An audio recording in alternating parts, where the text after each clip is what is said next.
lagi di Talk is Fun, tentunya masih bersama saya Tiffany Raitama. Bagaimana ibadah puasa Anda hari ini? Harus tetap semangat ya. Walaupun mungkin waktu berbuka masih lama, nah sambil nunggu waktu berbuka dan mungkin mikir-mikir nih kira-kira hari ini mau ngabuburit kemana. Ayo kita merapat dulu di Talk is Fun karena kami punya cerita-cerita tamu-tamu yang bisa jadi inspirasi untuk Anda. Berbicara mengenai syiar Islam ini punya caranya tersendiri ya. Hadir tidak hanya melalui satu wajah dan juga satu cara, karena setiap orang pasti punya kisahnya masing-masing. Ada yang berbagi melalui ilmu, kemudian juga konten, begitu juga perjalanan hidup. Seperti tamu saya yang pertama adalah seorang artis muda, konten kreator, selebgram, influencer yang kini sudah dikaruniai 3 orang anak, menikah waktu itu juga masih muda dan juga punya kisah yang bisa menginspirasi dari perjalanan hijrahnya. Siapa dia? Kita intip profilnya.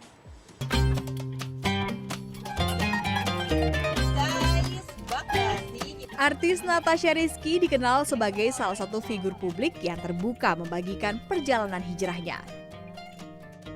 Dalam beberapa tahun terakhir, perempuan yang akrab disapa Acha ini menunjukkan perubahan signifikan baik dari segi penampilan maupun cara pandangnya terhadap kehidupan. Perjalanan hijrah Natasha Rizky tidak terjadi secara instan, namun melalui proses panjang yang diwarnai dengan pencarian jati diri, perenungan, serta keinginan untuk menjadi pribadi yang lebih dekat kepada Tuhan. Keputusan tersebut semakin terlihat dari gaya berpakaian yang kini lebih tertutup serta aktivitasnya yang banyak berkaitan dengan kajian keislaman. Ia juga aktif menulis buku dan catatan harian bernuansa spiritual yang mendapat respon positif dari para penggemarnya. Bagi Natasha Rizky, hijrah bukan tentang menjadi sempurna, melainkan tentang terus berproses menjadi pribadi yang lebih baik dari hari ke hari.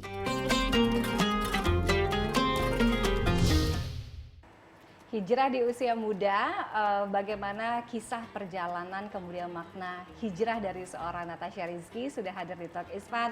Assalamualaikum Acha. Assalamualaikum Fani. Aneh ya. Aneh, teman sendiri soalnya. Iya. Kebanyakan sebenarnya udah tahu ceritanya, cuman ya gak apa-apa, kita sharingan. Kalau kita ngomongin hijrah, Ca, momen atau titik balik ketika Acha memutuskan hijrah pertama kali itu kapan dan bagaimana? Itu tuh tepatnya Aca masih ingat sih 2015. Jadi 2015 itu Aca baru aja punya anak satu, Megumi. Megumi itu kan lahir 2014 Kak. Jadi setahun setelah melahirkan Megumi itu 2015 akhirnya ya atas izin Allah Aca akhirnya memutuskan pakai hijab. Gitu. Nah Kak, sebenarnya kalau mau itu diceritain umur berapa, Ca? itu Aca berarti kan sekarang tuh 32, berarti tahun berapa tuh ya? Kayak 23 deh. Oke. 23, 22 kayak. Enggak 21 Kak. Oke. 21. Mudah sekali. 21 karena kan Aca punya Megumi 20. Iya. Jadi kalau setahun berarti iya 21. Nah, itu 21 tahun Aca memutuskan pakai hijab karena sebenarnya panjang banget sih kalau diceritain, tapi singkatnya intinya Aca tuh waktu itu bernazar sesuatu. Karena Aca pengen dapat film waktu itu. Dan judul filmnya itu Hijab. Terus Aca dengan santainya doa ke Allah, pokoknya kalau Aca dapet film hijab ini, Aca beneran pakai hijab deh kayak judulnya, gitu. Jadi Aca sampai bernazar kayak gitu tuh karena waktu itu kan Aca lumayan agak lama, vakum 2 tahun gak ada di dunia hiburan kan. Jadi kayak pengen aktif lagi, maksudnya pengen cari uang sendiri lagi gitu loh. Jadi kayak selama ini kan bener-bener full jadi ibu, berhenti gitu pada saat itu. Jadi kayak pengen, bosen nih diem di rumah aja, pengen gerak, pengen kayak dulu lagi gitu. Ya udah sampai akhirnya Aca bernazar itu. Karena waktu itu Aca ingat banget Haikal nawarin Aca kan, lo mau nggak main film lagi gitu. Aduh tapi susah, harus casting gini-gini lagi, udahlah gue pasti belum tentu dapet gini-gini. Nggak apa, coba aja gitu. Yaudah akhirnya Aca doa, terus sebelum casting itu Aca doa sama Allah untuk supaya bisa dapet film itu. Tapi ntar Aca beneran deh ya Allah pakai hijab beneran gitu. Terus keterima. Ya berarti kan nazarnya berjalan dong, jadi utang dong buat Aca. Apalagi Aca bernazar sesuatu yang sebenarnya itu wajib dan itu nggak boleh gitu. Terus ya udah akhirnya pas udah keterima, udah sampai tayang filmnya, udah sampai nggak ada filmnya di bioskop, Aca nggak pakai-pakai. Terus tiba-tiba ada satu waktu, dan kebetulan Aca kuliah tuh, Aca lagi kuliah. Pas lagi kuliah, terus teman Aca ngasih tahu Aca kalau Aca tuh matanya kuning. Jadi bola mata Aca tuh kuning semua, Kak. Tiba-tiba aja, Oh, bener-bener oke. lagi santai aja, lagi habis Ini nggak sakit, nggak apa? nggak ada apa-apa. Aca bener-bener kayak lagi abis, maksudnya lagi kuliah tuh lagi istirahat, terus lagi ngobrol sama teman-teman Aca yang dimana teman Aca di bawah Aca, karena Aca masuk kuliah telat kan. Iya. Terus, Caca, kenapa gitu? Itu mata lo kuning banget, dan beneran Aca pas ngeliat tangan Aca juga kayak kuning gitu loh, Kak, semuanya. Terus bola mata Aca kuning semua. Terus akhirnya lo mendingan ke rumah sakit deh, takutnya hepatitis gitu. Kalau kuning-kuning ini kayak berhubungan sama liver gitu. Akhirnya Aca ke rumah sakit, terus bener aja tiba-tiba Aca didiagnosa hepatitis C. Yang Aca nggak tahu asal dari mana gitu. Maksudnya selama ini gue sehat-sehat aja, terus tiba-tiba iya nih Bu, Ibu hepatitis C nih gitu. Terus kan Aca shock banget kan, karena kan maksudnya itu salah satu penyakit yang juga ya bisa mengakibatkan kematian juga gitu loh kalau Aca nggak rutin. Serius lah. Ya serius lah maksudnya. Terus yang dimana harus cuci darah dan segala macem gitu-gitu. Ya udah akhirnya Aca stres banget sih, karena waktu itu kan Aca baru umur 21 tahun, terus kayak anak baru satu yang harus masih kecil maksudnya, jadi kayak "Duh, harus gimana ya gitu-gitu. Terus akhirnya ya udah 2 minggu setelah Aca didiagnosa itu, Aca DBD, masuk rumah sakit lagi, terus Aca mau diinfus dan segala macam, dimasukin obat lain-lain. Aca ngomong sama dokternya, "Dok, kayak jangan dulu karena saya tuh nggak boleh kena bahan kimia yang lain-lain gitu." "Kenapa?" "Ya soalnya saya didiagnosa hepatitis C gitu." Dan bener emang pas di ronsen tuh liver Aca tuh udah setengah tuh udah nggak berfungsi, Kak, liver Aca gitu. Tapi virus itu kan tiba-tiba ada itu kan pasti ada pemicunya kan, ada gejalanya gitu. Terus ya udah akhirnya pas udah kayak gitu si dokternya bilang, "Yaudah kita cek dulu ya, emang kenapa Bu?" "Iya soalnya saya didiagnosa hepatitis," gitu. Pas dicek 2 minggu setelah didiagnosa itu, kata dokternya, "Strategi Ibu tuh baik-baik aja loh, nggak kenapa-napa." "Maksudnya gimana Dok?" "Iya, Ibu tuh nggak kenapa-napa, jadi sebenarnya nggak apa-apa kalau saya masukin obat dan lain-lain gitu." Dan itu aja pasti udah pakai jilbab ya. Oh tuh udah. Jadi setelah udah didiagnosa, Baru inget dengan iya, Nazara. dan Aca ngobrol sama ya pada saat itu mantan suami Aca, Iya. terus beliau juga bilang akhirnya udahlah nggak apa-apa pakai aja daripada nanti takutnya Allah makin marah lagi gitu. Terus akhirnya aku pakai beneran, dan aku tuh ngerasa kayak aneh banget pakai jilbab waktu itu, kayak nggak pede, kayak mau keluar tuh masih kayak aneh nggak sih gue gitu. Berapa lama tuh? Itu masih dalam sebulan tuh aneh, Kak. Oh, oke. Nah, berarti kan posisinya udah pakai jilbab kan, terus sakit kan yang DBD itu. Ya udah akhirnya pas Aca udah sembuh, selesai DBD, terus Aca balik lagi dong ke dokter Aca. Terus pas dicek ya, "Bu, mendingan Ibu langsung cek ke lab lagi gitu. Gimana sekarang, kan udah diobservasi selama 2 minggu." Terus pas udah dicek ya, terus dokternya tuh juga bingung, Kak. Ini Allahu Akbar sih. Bener-bener kayak sinetron Hidayah ya, tapi ini asli nyata. Terus dokternya ngomong gini, Nggak ada.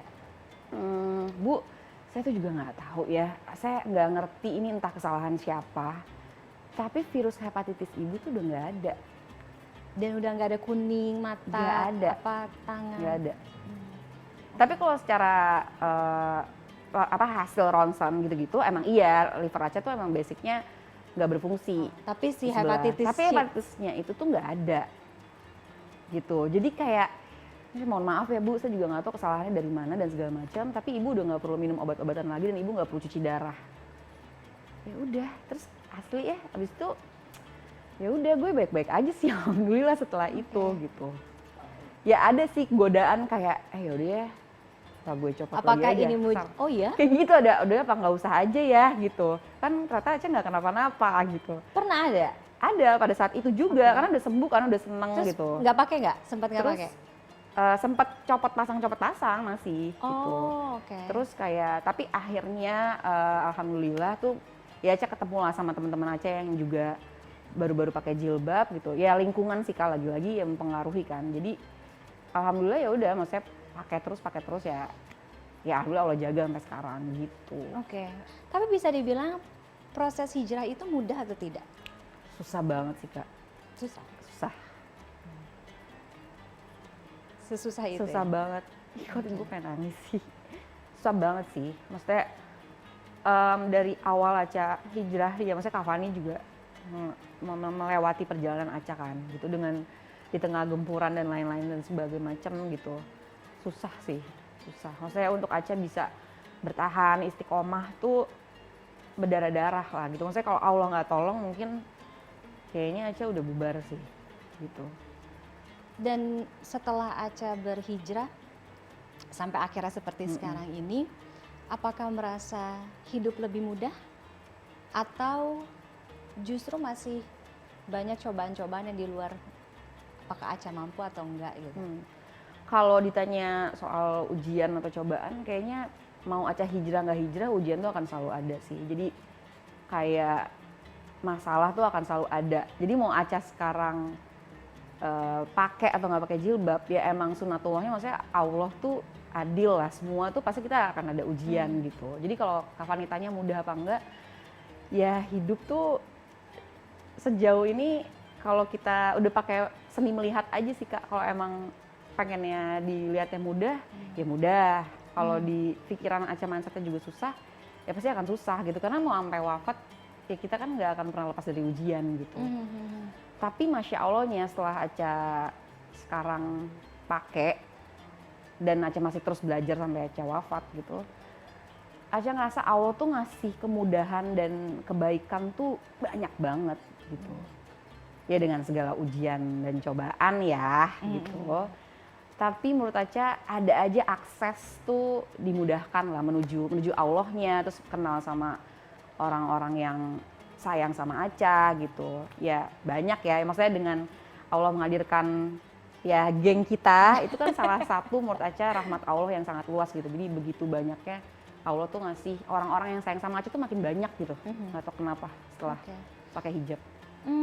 Bagaimana juga mengenalkan hijrah terhadap anak-anak? Ini ya pasti Aca yang bisa jelasin ya. Tapi aku melihat Aca tidak pernah memaksakan itu ke anak-anak karena aku tahu 3 anaknya. Karena bahkan salah satu sekelas dengan anakku gitu ya. Bagaimana mengenalkan Islam gitu? Ada paksaan kah atau ya udah let it flow aja? Sebenarnya kalau paksaan sih enggak ya, karena kita juga pernah ngerasain kan Kak, kalau dipaksa kita mana mau sih gitu. Pokoknya semakin maksa kan dia akan semakin sorry gitu kan gitu. Yang sudah sih begitu ya mayoritas. Tapi sejauh ini sih yang Aca pelajarin karena Aca pernah ngerasain di posisi nggak mau gitu, yang akhirnya jadi mau gitu. Jadi ya dengan banyak belajar, banyak nanya juga sama teman-teman yang udah berpengalaman jadi orang tua gitu. Jadi ya maksudnya nanya sama ahli ilmu gitu. Ya emang kita nggak bisa maksa gitu, tapi emang perlu diarahin gitu. Karena ya kan lagi-lagi ya pasti Kak Fani lah juga yang udah punya anak juga, yang udah tahu gimana gitu. Pasti kan kita emang harus ngasih edukasi ke anak-anak, ngasih pemahaman ke anak-anak gitu. Yang akhirnya itu bisa menjadi habit mereka nantinya gitu. Ya sejauh ini sih mereka tuh akan ngelihat Aca sih. Jadi apa yang ibu lakuin, jadi gini, ibu ngebilangin aku A, ibu ngelakuin nggak? Kalau ibu ngelakuin, aku akan ikutin ibu. Tapi kalau ibu nggak ngelakuin, ngapain aku ikutin gitu. Kayak salah satu contoh, misalnya aku suruh mereka sholat gitu. Emang ibu udah sholat? Gitu. Ya udah dari tadi kali gitu. Oh ya udah oke. Itu hal kecil aja gitu. Ya nggak kecil sih ya. Apalagi yang nomor 2 kritis banget ya. Iya, agak unik ya Say, yang nomor 2 itu. Tiba-tiba dia bisa keluar, ayah nggak sholat. Iya, bisa kayak gitu Kak. Tapi itu emang lagi-lagi cara kita untuk memberikan influence ke mereka kan gitu ya. Sebenarnya sesimpel gini sih, ngasih tahu ke mereka bahwa Allah tuh sebaik itu sama kita gitu. Jadi jangan diliatin kayak nanti kalau nggak ini itu kan udah pakai cara yang lama banget sih menurut Aca gitu. Ya karena itu yang dilakuin orang tua Aca ke Aca gitu. Kalau lo nggak ini lo ntar bakal masuk neraka gitu. Ya emang harus dikasih tahu juga gitu, tetap harus tahu apa dan sebabnya kalau kita nggak ini gimana dan lain-lain. Tapi yang paling utama banget yang Aca sampaikan ke mereka justru gimana cintanya Allah tuh gede banget loh sama kita gitu. Apa yang Allah kasih tuh udah banyak banget. Masa gue 5 menit sholat aja nggak mau sih gitu. Allah itu kan tidak pernah menguji umatnya di luar batas kemampuan. Iya. Tapi kadang-kadang kita pasti pernah merasa, aduh kita udah nggak sanggup gitu. Banget. Pernah ada di momen itu nggak sih, Cak? Pernah Karena kita lah, ngeliatnya Kak. kan Aca tuh so playful, Aduh. yang kayaknya tuh ya kita jalani saja gitu. Semua senyumin aja. Pernah Tapi aku banget tahu lah. aja. Ya tahu lah, Kak Fani juga tahu. Maksudnya kan memang manusia tuh dasarnya lemah kan gitu. Maksudnya kalau Allah nggak tolong, Allah nggak kasih orang-orang yang support Aca gitu, orang-orang yang sayang sama Aca, terus guru-guru yang juga ngasih ilmunya ke Aca gitu. Mungkin Aca juga kayaknya tolong gitu, angkat tangan gitu. Tapi kan lagi-lagi adalah perasaan kayak ya manusia kan kayaknya kalau pertama kali dikasih masalah atau ujian yang kita kayaknya tuh nggak sanggup gitu, pasti kan rata-rata kan respon utama itu bakal kayak kenapa sih gitu kan, kenapa gue, kenapa nggak ini, kenapa nggak gini. Tapi kan ngertinya tuh baru nanti biasanya. Nah Aca tuh lumayan butuh waktu setahun untuk akhirnya ngerti gitu. Pokoknya ada momen dimana Aca ngerasa kayak kok gini sih gitu. Padahal kan gue udah, nah kan biasa suka gitu kan. Padahal kan udah gini, tapi kok malah gini sih hasilnya gitu. Ada itu momen setahun aja ngerasa kayak masih kenapa, masih belum ridho, masih belum ngerti, masih banyak pertanyaan gitu. Iya, yang mungkin paling terlihat dan banyak disorot orang kan mungkin karena perpisahan itu ya, dan it's painful, been there done that gitu ya. Tapi bagaimana kita bisa bangkit lagi? Apa harapan untuk diri Aca ke depannya, untuk anak-anak? Kalau harapan sih Aca pengennya semoga Allah selalu jaga Aca sih, Kak. Itu paling penting sih. Semoga Allah jaga keistiqomahan Aca gitu, Allah jaga dan lindungi anak-anak Aca gitu. Dan Aca selalu inget mau sehancur-hancurnya Aca, Allah yang paling cinta sih sama Aca gitu. Dan Aca yakin Allah nggak akan menyia-nyiakan Aca sih, nggak akan menyia-nyiakan perjuangan Aca, perjuangan anak-anak. Dan janji Allah tuh selalu bener. Jadi Aca udah pegangnya itu aja gitu. Jadi mau Aca terpuruk kayak apapun, hancur kayak apapun, mungkin manusia nggak akan tahu gitu, dan mungkin bahkan nggak peduli gitu, dan bahkan hanya cuma bisa melihat, tapi Allah nggak akan pergi sih. Oke. Masih berpikir untuk bisa punya hubungan? Masih dong, optimis. 3 berapa, Cak? Kayak agak kode ya. Gitu. Ya udah sekarang Aca 32. Jadi bismillah, mudah-mudahan Allah masih kasih Aca kesempatan untuk bisa. Itu yang selalu aku harapkan. Iya kan? Doakan dan kasih wejangan untuk dia. Karena Aca juga pernah melihat Kak Fani ya, dan ternyata Masya Allah, jadi nggak ada yang nggak mungkin. Nggak ada yang nggak mungkin. Iya. Terima kasih Aca sekali Makasih lagi. loh, Kak. Mudah-mudahan ceritanya kurang lebih baik buruk perjalanan hidup seseorang bisa menjadi pengalaman dan bisa menjadi apa ya, cuman buat diri kita juga ya, supaya Amin bisa ya. menjadi orang yang lebih baik lagi. Terima kasih sekali lagi. Sama-sama, terima kasih. Jadi saya juga Talk Inspire masih akan kembali, tetaplah bersama kami. Sekarang semua sudah dunia maya gitu kan. Ah. Semua serba di layar gitu. Makanya kalau misalkan dakwah ini hanya berhenti di mimbar, maka akan banyak hati para pecinta Nabi, hati para umatnya Rasulullah yang tidak sampai kepada mereka, agama ini akan jauh dari mereka.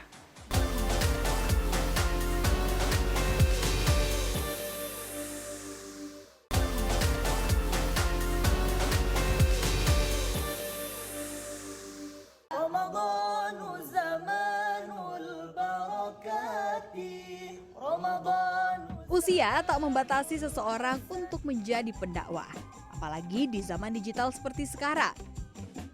Itulah yang dilakukan seorang dai muda atau pendakwah Muhammad Yusuf Alampungi yang semakin dikenal luas di kalangan masyarakat, khususnya generasi muda Indonesia. Ia merupakan seorang pendakwah digital, konten kreator, sekaligus aktor muda asal Provinsi Lampung yang aktif menyebarkan pesan-pesan keislaman melalui media sosial. Ustadz Yusuf dikenal melalui konten dakwahnya yang dikemas secara ringan, relevan, dan mudah dipahami. Melalui platform seperti Instagram dan TikTok, Yusuf konsisten menghadirkan video bertema motivasi, akhlak, serta nilai-nilai Islam yang dekat dengan kehidupan sehari-hari anak muda. Dengan konsistensinya dalam berdakwah melalui media digital, Yusuf Alampungi dinilai sebagai salah satu figur pendakwah muda inspiratif yang mampu memanfaatkan perkembangan teknologi untuk menyebarkan nilai-nilai kebaikan di tengah masyarakat. Kalau kita berbicara mengenai dakwah atau gaya berdakwah ya, dakwah saat ini mungkin tidak harus melulu di mimbar, tapi juga bisa dilakukan berbagi ilmu keagamaan karena eranya digital melalui layar gawai. Nah, banyak sekali ada beberapa sosok-sosok yang cukup intens membagikan pengalaman dan juga pengetahuan tentang Islam melalui layar handphone yang biasa kita lihat, beberapa platform di dunia digital. Nah, sudah hadir di Talk Ispan kali ini ada M. Yusuf Alampungi. Assalamualaikum. Waalaikumsalam Mbak Ustadz Tiffany. muda. Amin. Amin. Mas Yusuf apa kabar? Alhamdulillah baik. Alhamdulillah. Mbak sehat ya? Mbak Tiffany Alhamdulillah juga? baik. Alhamdulillah. Mudah-mudahan ibadah Ramadan kita diberkahi ya. Amin. Amin, Allah amin. ya Rabbal Alamin. Menarik kalau kita melihat karena usia masih sangat muda, dikelihat Usia berapa? ya masih 24. sekarang. 24. Iya, masih 24. Oke. Kelahiran 2001 aku, Mbak. Beda tipis. Iya, Tipis banget ya. Oke, Mas Alhamdulillah. Yusuf, Ya. apa yang kemudian membuat Mas Yusuf cukup intens atau mungkin cukup sering sehingga banyak orang yang mengenal dakwah digital ini? Pertama, saya ingin beritahu dulu bahwasannya dakwah ini kan adalah panggilan, ya Mbak. Jadi setiap apapun profesi kita, ya itu kita memiliki kewajiban dalam berdakwah. Jadi pendakwah itu bukan profesi, menurut saya. Dan dakwah itu adalah panggilan, dan dakwah itu adalah kewajiban kita sebagai seorang Muslim. Maka kita sebagai seorang Muslim punya kewajiban untuk berdakwah kepada siapapun. Maka Allah Subhanahu wa taala itu dalam Al-Qur'an juga bilang, beliau berfirman, A'udzubillahi minasyaitonirrajim, ud'u ila sabili rabbika bil hikmati wal mau'izatil hasanah wajadilhum billati hiya ahsan. Inna rabbaka huwa a'lamu bima dhalla an sabilih wa huwa a'lamu bil muhtadin. Jadi intinya kata Allah, kita itu disuruh untuk menyeru kebaikan. Untuk memberikan atau mengundang kebaikan kepada siapapun. Hatta walaupun dia bukan orang muslim. Seperti itu, Mbak. Jadi kita menyuruh mereka untuk kembali ke jalan Allah dengan hikmah dan juga pembelajaran yang baik pastinya. Nah, apa yang membuat Mas Yusuf pada saat kapan dan bagaimana akhirnya tergerak untuk berdakwah? Oke, alhamdulillah dakwah sendiri saya sudah rasakan dari kecil, Mbak. Karena memang didikan dari orang tua saya juga, kayak saya punya latar belakang pesantren, latar belakang pendidikan agama, alhamdulillah. Saya dilahirkan menjadi seorang santri juga. Dan ya didikan dari kecil dari orang tua yang membuat saya alhamdulillah sampai sekarang saya senang berdakwah. Seperti itu. Bahkan sekarang sudah zamannya digital kan. Iya. Jadi alhamdulillah saya juga terjun di sosial media seperti itu. Terbantu dengan adanya platform media sosial untuk berdakwah. Tantangannya apa? Kan biasanya kan kalau dakwah kan kita ada di satu tempat dengan banyak sekali tamu atau jemaah yang datang. Iya. Jadi ada tatap muka Tatap langsung muka, kan. iya, betul. Kalau bisa dibilang terbantu, sangat terbantu ya Mbak. Sangat-sangat terbantu. Karena memang sekarang sudah zamannya. Iya. Karena kan setiap orang sekarang mau anak muda, yang tua, semua hidupnya bukan lagi di era dunia nyata gitu kan. Sekarang semua sudah dunia maya gitu kan. Semua serba di layar gitu. Makanya kalau misalkan dakwah ini hanya berhenti di mimbar, maka akan banyak hati para pecinta Nabi, hati para umatnya Rasulullah yang tidak sampai kepada mereka, agama ini akan jauh dari mereka. Makanya ini adalah tugas kita. Tugas kita juga untuk menyampaikan di sana. Tantangannya biasanya ujian, tantangannya juga adalah keikhlasan, ketenangan. Itu biasanya tantangan para pendakwah seperti itu. Karena kan untuk ikhlas itu kan nggak mudah ya Mbak. Iya. Keikhlasan. Karena bahkan dalam satu hadis juga Nabi pernah bilang bahwasanya apa namanya, annasu kulluhum halkah illal alimun. Semua manusia akan hancur terkecuali orang yang berilmu. Wal alimuna kulluhum halkah illal amilun. Orang yang berilmu pun dia akan hancur terkecuali orang yang mengamalkan ilmunya. Wal amiluna kulluhum halkah illal mukhlisun. Orang yang mengamalkan ilmunya pun dia akan hancur terkecuali orang yang ikhlas dalam mengamalkannya. Apa yang paling banyak ditanyain sih Mas Yusuf kalau anak-anak zaman sekarang gitu? Paling banyak ditanyain Yang mereka pengen tahu tuh soal Islam. yang banyak mereka tanyakan adalah bagaimana caranya supaya istiqomah, bagaimana supaya caranya bisa berhijrah, terus istiqomah dalam kebaikan, istiqomah dalam ketaatan kepada Allah, karena itu yang susah. Oke. Yang menjaga yang paling susah untuk kita jaga itu adalah istiqomah. Bagaimana berdakwah, menyampaikan ilmu dan juga pengetahuan tentang Islam kepada anak muda, tapi tanpa membuat mereka merasa dihakimi? Oke. Anak muda zaman sekarang itu yang saya lihat mereka itu biasanya punya masalah, banyak sekali masalahnya, overthinking, insecure. Inilah yang mental terjadi di health. ruangan ini, anak-anak. Yang itu bukan anak muda, jangan tertawa. Tunggu dulu. Milenial itu. Oh, ya, Milenial apa baby kolonial? boomers kayaknya, bukan?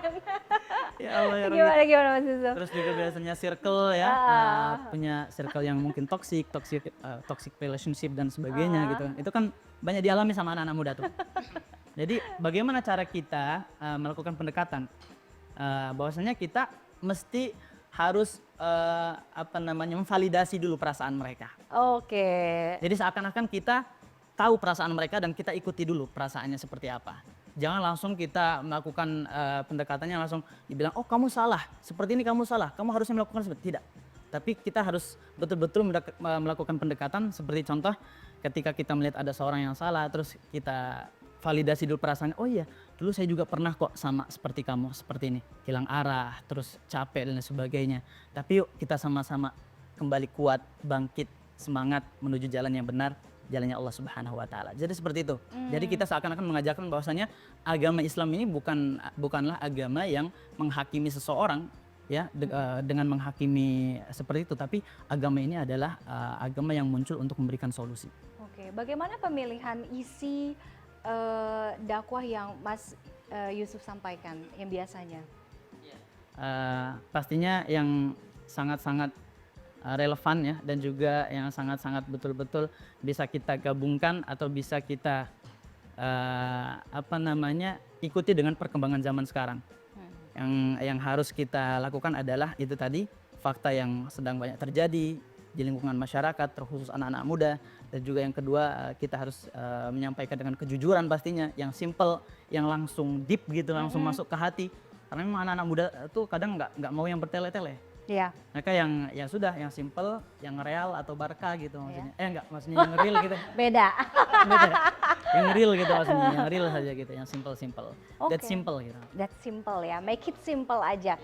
Nah, berbicara mengenai hijrah juga Mas Yusuf, banyak anak muda yang mungkin untuk tergerak untuk bisa belajar dan mendalami Islam, kemudian hijrah, ya kan? Nah, bagaimana bentuk hijrah yang paling mudah dilakukan sebagai langkah awal, dan juga mungkin apa pesan yang mau disampaikan oleh Mas Yusuf anak-anak muda yang ingin hijrah tapi mungkin merasa dirinya apakah ini saat yang tepat, atau apakah saya sudah pantas atau belum merasa pantas?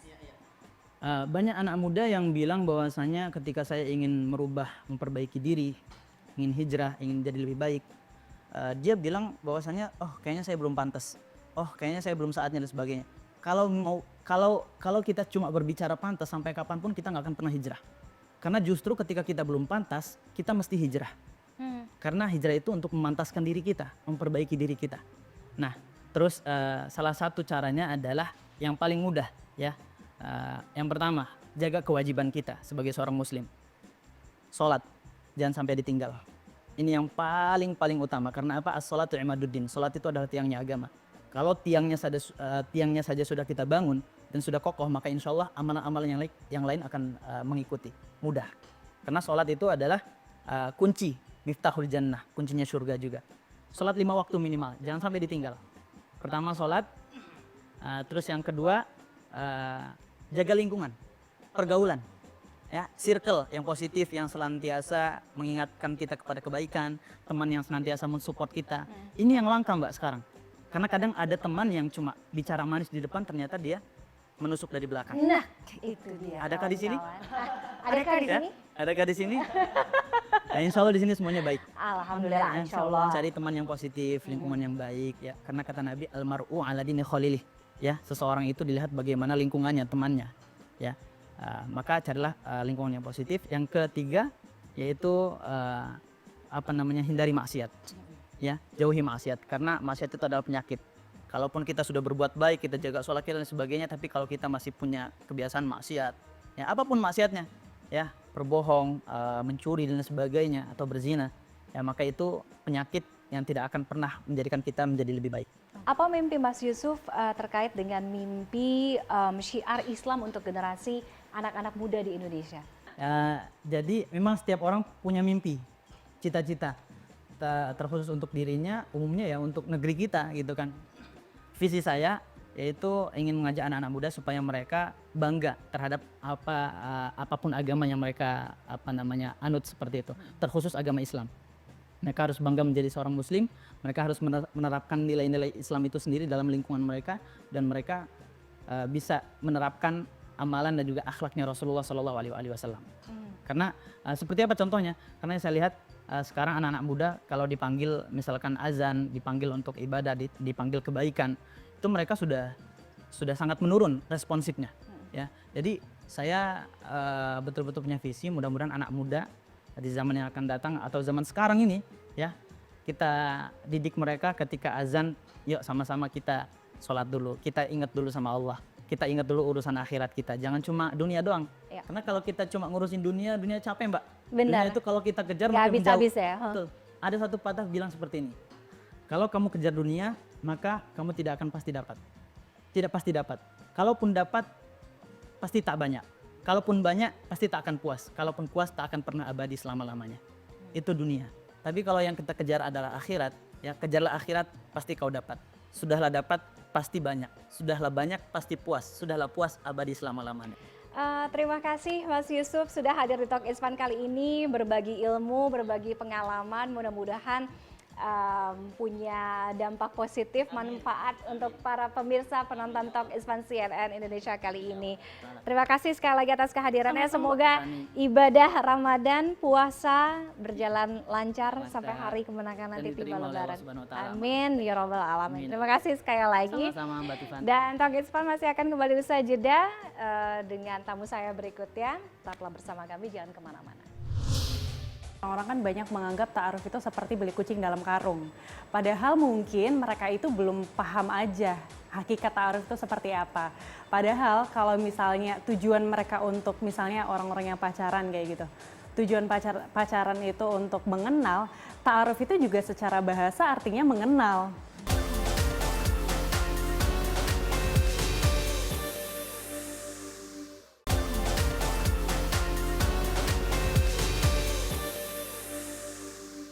Apakah kalau kita menikah dengan jalur ta'aruf, itu pernikahannya jadi bebas dari masalah? Tapi kan Kak, daripada pacaran, kan mending dengan muda. Ta'aruf menjadi pilihan seorang konten kreator asal Yogyakarta, Naura Jingga, untuk menemukan pasangan hidupnya.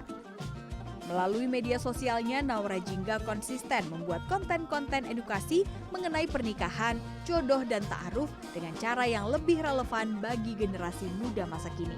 Sebelum lamaran tuh aku punya ketakutan, yang mana ketakutan itu menjadi Dalam Islam, ta'aruf dikenal sebagai proses perkenalan laki-laki dan perempuan yang berniat menikah sesuai syariat Islam untuk saling mengenal lebih dalam dengan batasan untuk menghindari zina. Nikah pakai jalur apapun pasti akan bawa masalah. Ternyata bagi sebagian anak muda, ta'aruf masih menjadi pilihan mencari jodoh ya. Penasaran bagaimana awal mula Naura Jingga menjadi konten kreator hingga pemilihan konten yang berbasis nilai keagamaan? Yuk kita simak cerita Naura Jingga selengkapnya.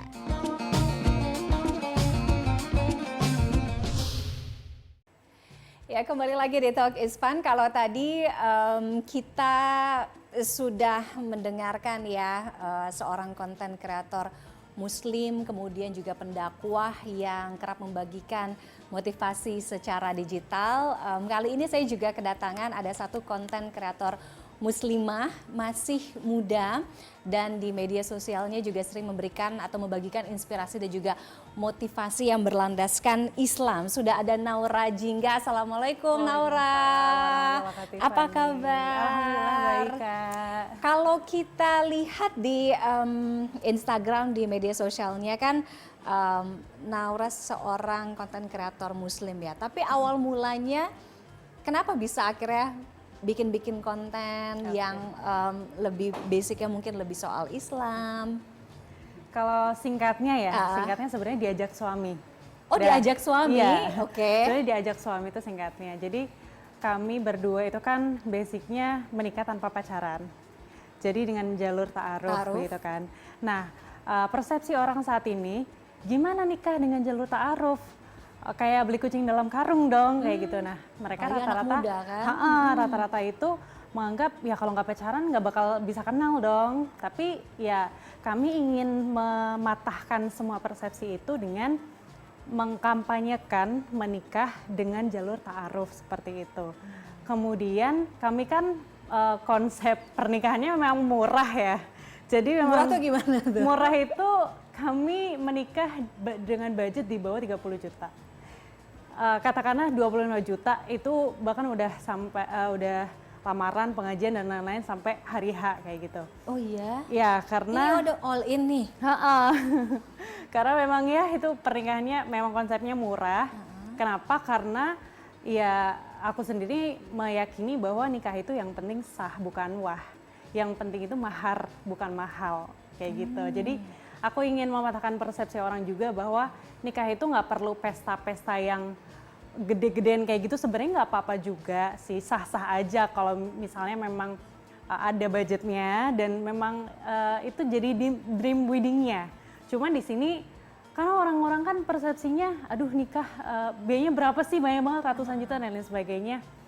Tapi di sini aku pengen ngasih tahu ke orang, aku nikah dengan budget segini tuh bisa loh. Kayak aku suka sih ininya, yang penting sah bukan wah, yang penting bukan mahar dan mahalnya ya. Oke. Nah, menarik kalau kita berbicara mengenai ta'aruf gitu ya. Untuk seseorang yang akhirnya memiliki pernikahan karena hubungannya berawal dari ta'aruf gitu ya. Kemudian juga membagikan pengalaman dan mungkin ya ilmunya. Tapi bagaimana kemudian supaya ini tidak disalah tafsirkan oleh followers, oleh orang-orang yang melihat gitu. Oke.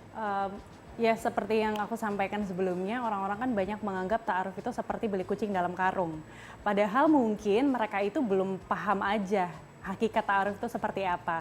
Padahal kalau misalnya tujuan mereka untuk misalnya orang-orang yang pacaran kayak gitu, tujuan pacaran itu untuk mengenal, ta'aruf itu juga secara bahasa artinya mengenal. Jadi simpelnya adalah sebelum kita memilih seseorang untuk dijadikan partner seumur hidup, ya kita harus tahu dulu orangnya kayak gimana, kita harus tahu dulu kelebihan dan kekurangannya seperti apa, begitu juga tanggung jawabnya kita nanti, tanggung jawabku dan tanggung jawab dia seperti apa di pernikahan, baru kita bisa jadi partner bareng-bareng di dalam pernikahan. Nah, hakikat ta'aruf sendiri itu kan memang sarana kita untuk saling kenal mengenal ya. Jadi tidak tepat ketika disebut membeli kucing dalam karung.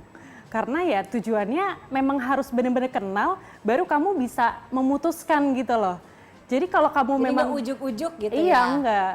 Kalau kamu belum kenal dan kamu masih ragu, ya jangan dulu. Jadi memang harus benar-benar kenal dia itu seperti apa, kelebihannya apa, kira-kira kekurangannya dia itu bisa kita terima atau enggak, baru kita bisa yakin. Kalau untuk anak-anak muda zaman sekarang, kalau kita berbicara mengenai jodoh, kemudian juga pernikahan, kadang-kadang tuh jadi beban. Iya ya. Apalagi kalau lebaran. Bener banget. Acara keluarga besar gitu ya. Kadang-kadang aduh males lagi datang nanti kalau misalnya ini nanti atau enggak, aku pokoknya mau ngumpet aja gitu daripada ditanyain kapan gitu kan. Kapan nikah gitu. Nanti kalau udah nikah kapan punya anak. Nah, bagaimana kemudian melihat mungkin dari konten-konten yang kamu share, yang kamu bagikan ini punya dampak bagi pandangan dari generasi milenial, Zers gitu ya, tentang jodoh dan juga pernikahan dalam Islam. Oke. Kalau kita simak yang ngetren akhir-akhir ini itu kan marriage is scary. Di sisi lain, orang itu kebanyakan orang yang ada di sekitar kita itu nanyain kapan nikah gitu kan. Sementara kita sendiri punya struggle bahwa pernikahan itu menakutkan karena apa? Karena banyak banget di media sosial itu berseliweran kasus-kasus rumah tangga yang mana itu jadi makanan kita setiap hari. Entah itu perselingkuhan, entah itu KDRT, bahkan poligami itu yang jadi jadi momok gitu ya. Walaupun kami sebagai seorang muslim juga mengimani bahwa itu adalah salah satu syariat, cuman kan kayaknya nggak semua orang tuh fit ya dengan poligami itu sendiri. Nah, makanya kalau kita bicara tentang fitrah pernikahan itu sendiri, kalau misalnya teman-teman tahu di surat Ar-Rum ayat 21, itu kan Allah lagi berbicara tentang kebesaran-kebesaran Allah gitu ya. Dan ayat ini tuh biasanya kita temuin di undang-undang pernikahan. Jadi surat Ar-Rum ayat 21 itu mungkin adalah surat yang ayat yang kayaknya tuh sering banget kita baca, kita dengerin dari kajian-kajian pernikahan, undang-undang pernikahan itu banyak banget. Nah, sebenarnya ada apa sih di surat itu? Jadi di surat itu Allah itu lagi ngomongin tentang kebesarannya. Salah satu kebesaran Allah itu adalah tentang berpasang-pasangan. Jadi Allah menciptakan darimu, jenismu sendiri untuk kemudian kamu berpasangan sehingga kamu merasa cenderung, tentram dan timbullah kasih sayang di situ.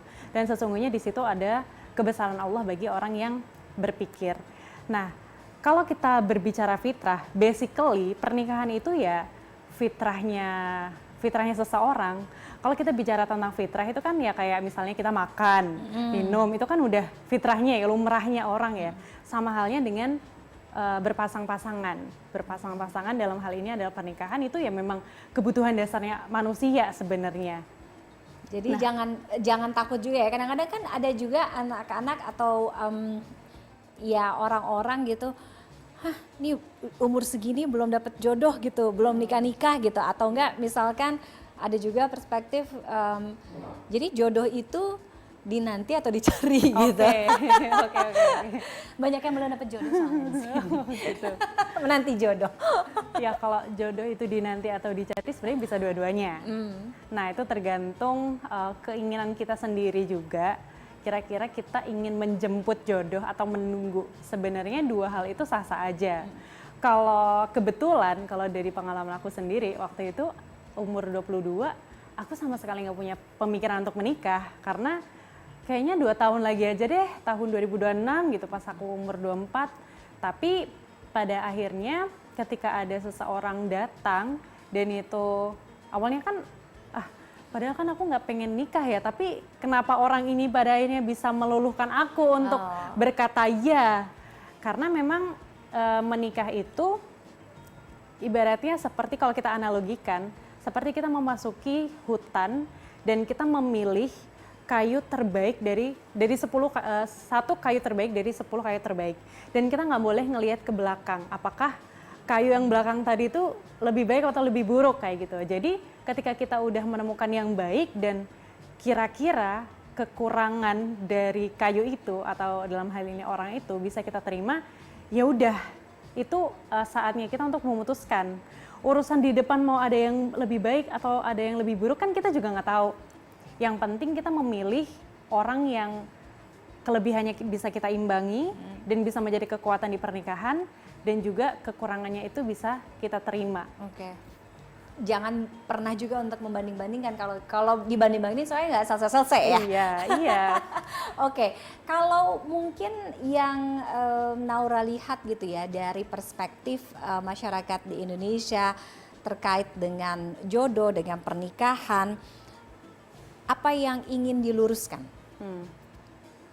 Ya seperti yang aku sampaikan di surat Ar-Rum ayat 21 tadi, pernikahan itu sebenarnya adalah sebuah fitrah. Memang salah satu tanda kebesaran Allah dan salah satu bukti kasih sayangnya Allah. Allah itu menurunkan kasih sayang dengan banyak hal. Salah satunya adalah dengan pernikahan itu sendiri. Karena memang basically pernikahan itu juga jadi kebutuhan dasarnya manusia, dalam hal ini biologis gitu ya. Nah, narasi-narasi yang mengatakan marriage is scary atau fakta-fakta di lapangan yang banyak menampilkan adanya banyak sekali masalah rumah tangga, perselingkuhan, KDRT, dan lain sebagainya itu sebenarnya tidak merendahkan fitrah perempuan itu sendiri. Artinya ya udah pernikahan itu memang seperti ini, mau banyak masalah di luar sana yang menyangkut pernikahan itu tidak mematahkan kemukjizatan dari pernikahan itu sendiri. Jadi memang ya murni sakral, secara dia berdiri sendiri itu memang seperti itu. Jadi harusnya kalau kita benar-benar memaknai pernikahan itu sebagai bentuk kasih sayangnya Allah, sebagai bentuk rahmat Allah, sebagai bentuk fitrahnya atau kebesarannya, harusnya itu tuh nggak menjadikan kita terpengaruh gitu loh dengan fakta-fakta yang ada di luar sana. Dan kita juga bisa mengusahakan bahwa pernikahan yang kita bangun itu juga bisa loh kuat gitu, saling menguatkan, karena ya pada dasarnya menikah itu kan bekerja sama seumur hidup. Iya. Apa value nilai keislaman yang paling dirasa? Oh, oke. Mungkin ini agak sedikit cerita ya. Basically sebenarnya aku dari dulu tuh suka banget topik-topik pernikahan. Oh iya? Iya, aku dari dulu tuh suka banget ngomongin pernikahan. Bukan karena aku ngebet nikah ya, tapi karena aku melihat bahwa pernikahan itu adalah salah satu kendaraan untuk kita bisa lebih cepat ke surga lah kayak gitu. Kenapa? Karena kalau kita sering mendengar pernikahan itu kan menyempurnakan separuh agama atau menyempurnakan separuh ibadah. Kenapa dikatakan seperti itu? Karena dari semua yang ada di dalam agama Islam itu tuh ibadahnya tuh ada di pernikahan. Misalnya kayak zakat, puasa, haji itu tuh baru separuhnya. Dan separuhnya itu ada di pernikahan.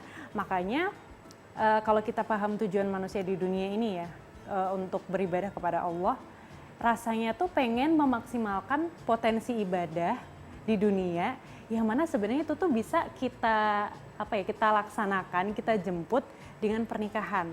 Makanya bahkan aku dulu sempat, ya Allah aku jangan meninggal dulu ya Allah, aku pengen ngerasain menikah gitu. Bukan karena ngebet ya, tapi karena aku pengen merasakan di dalam pernikahan itu isinya ibadah semua.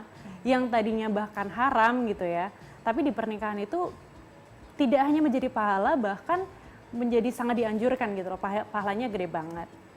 Kayak misalnya kita gandengan tangan, kita tatap-tatapan, kalau kita belum halal itu kan jadi hal yang nggak boleh ya, menjadi hal yang haram ya. Tolong di sini yang suka tatap-tatapan, gandengan tangan sebelum halal.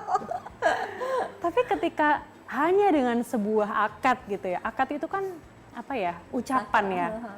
Hanya dengan sebuah ucapan itu bisa merubah yang tadinya haram itu menjadi halal. Jadi aku melihat pernikahan itu amazing banget, ajaib gitu loh. Bisa merubah suatu hal yang tadinya itu nggak boleh menjadi sesuatu yang sangat dianjurkan oleh Allah Subhanahu wa Ta'ala. Masya Allah sangat thoughtful, penuh inspirasi, menikah menyempurnakan ibadah kita semua. Dan mungkin setelah ini akan berlomba-lomba yang mendengarkan Naura untuk bisa menyempurnakan ibadahnya dengan menikah ya.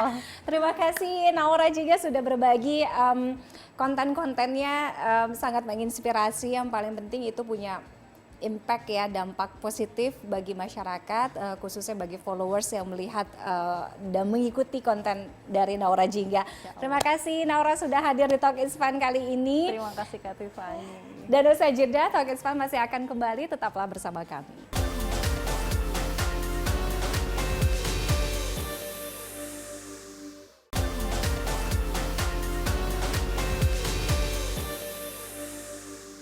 Kembali lagi di Talk is Fun dan kini saatnya kita intip ya berita-berita terpopuler dari cnnindonesia.com, apalagi kalau bukan di Hot Picks, Hot Topics. Banyak yang bertanya-tanya nih, kira-kira siapa sih yang jadi saingan K-pop Demon Hunters jadi film animasi terbaik Oscar 2026? Jadi pengumuman nominasi Oscar ini menempatkan K-pop Demon Hunters menjadi salah satu kandidat pemenang. Nah, film ini berhasil masuk di 2 nominasi ya. Jadi ada Best Animated Feature dan juga Best Original Song. Dalam perebutan gelar Best Animated Feature, K-pop Demon Hunters akan bersaing dengan Arco Leo, Little Emily, or The Character of Rain, serta Zeropiatu. Selain itu lagu Golden juga akan berkompetisi dengan ketat ya bersama 4 lagu lainnya untuk memperebutkan penghargaan Best Original Song. Nah, pemenang Piala Oscar akan diumumkan di 16 Maret. Kita bergeser selanjutnya ke teknologi. Jadi isu krisis memori dan harga naik, HP ini kok malah diprediksi akan laris manis tahun ini. Firma Riset memperkirakan terjadi kenaikan signifikan di pasar ponsel lipat tahun ini mencapai 29,7% dibandingkan tahun sebelumnya. Di tengah krisis memori yang memicu kenaikan harga, pertumbuhan pasar ponsel lipat ini malah diperkirakan meningkat. Nah, salah satu pemicunya yaitu kehadiran iPhone lipat dari Apple dan juga model baru Samsung Galaxy Z3 Fold. Riset menyebut perubahan besar dalam kategori ponsel lipat akan terjadi di akhir tahun ketika Apple masuk ke pasar ini. Yang mau jalan-jalan khususnya ke Jepang ya, kalau ke Jepang di bulan-bulan ini tuh pasti banyak yang targetnya pengen lihat sakura. Tapi harus tahu dulu nih, kapan waktu yang pas jalan ke Jepang pas dengan bermekarannya bunga sakura. Mekarnya kelopak bunga sakura adalah salah satu momentum yang paling dinanti-nantikan di Jepang ya. Nah, Japan Meteorological Corporation atau JMC memprediksi waktu mekarnya sakura di Tokyo 22 Maret dan sepenuhnya mekar sempurna sekitar 29 Maret.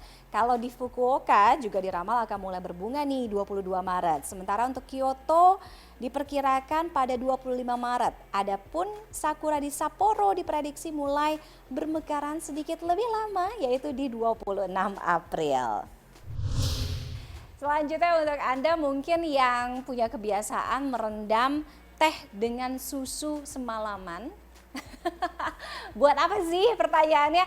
Aman nggak tuh? Jadi begini penjelasannya. Belakangan viral di media sosial merendam teh celup di susu semalaman untuk membuat cita rasa minuman ini lebih kuat. Terkait hal ini, dokter spesialis gizi Johannes Chandrawinata menjelaskan mencampur teh dengan susu kemudian membiarkannya semalaman, terutama di suhu ruangan itu tidak dianjurkan. Ketika susu dibiarkan dalam waktu lama tanpa pendinginan, jadi bakteri ini bisa berkembang cepat sehingga berisiko menimbulkan diare, sakit perut, hingga infeksi saluran cerna. Nah, selain risiko bakteri, disebutkan juga bahwa kandungan gizi susu ini bisa mengalami perubahan kalau dibiarkan semalaman.